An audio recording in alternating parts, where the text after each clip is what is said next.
Vijayanagara umpire history.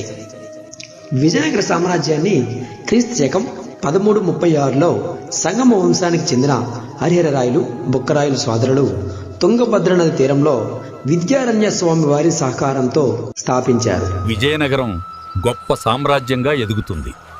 మీ ఆశీస్సులు కావాలి. మేము సిద్ధంగా ఉన్నాము.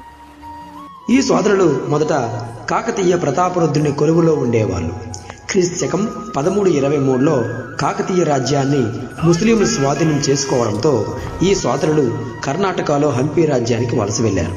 తరువాత 1336లో వీరు ఢిల్లీ సుల్తాన్లను ధిక్కరించి స్వాతంత్ర విజయనగర సామ్రాజ్యాన్ని స్థాపించారు.